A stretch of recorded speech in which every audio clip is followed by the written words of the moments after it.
நீங்கள் பார்த்து கொண்டிருப்பது நியூஸ் 20D தமிழ் உண்மை செய்திகள். விருதுநகர் அருகே உள்ள வடமலைக்குறிச்சி கலைஞர் நகர் பகுதியில் சுமார் 200க்கும் மேற்பட்ட குடும்பங்கள் குடியிருப்பாக வசித்து வருகின்றனர். இந்த பகுதியில் சாலை வசதி, குடிநீர் வசதி, ரேஷன் கடை, அங்கன்வாடி மையம் உள்ளிட்ட அடிப்படை அரசாங்க உள்கட்டமைப்பு வசதிகள் இல்லாத நிலையில் பல ஆண்டுகளாக பிரச்சனைகளை எதிர்கொண்டு வருகிறார்கள்.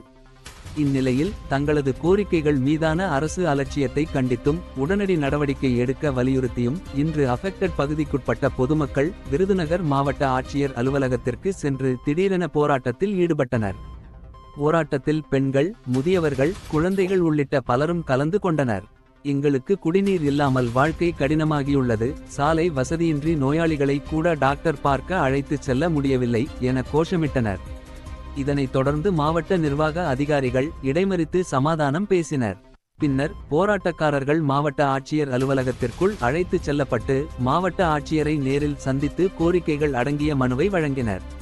நியூஸ் 20D தமிழ் செய்திகளுக்காக விருதுநகர் மாவட்ட செய்தியாளர் பா. அழகர்சாமி. உண்மை செய்திகளை உடனுக்குடன் தெரிந்து கொள்ள நியூஸ் 20D தமிழ் சேனலை சப்ஸ்கிரைப் செய்யவும்.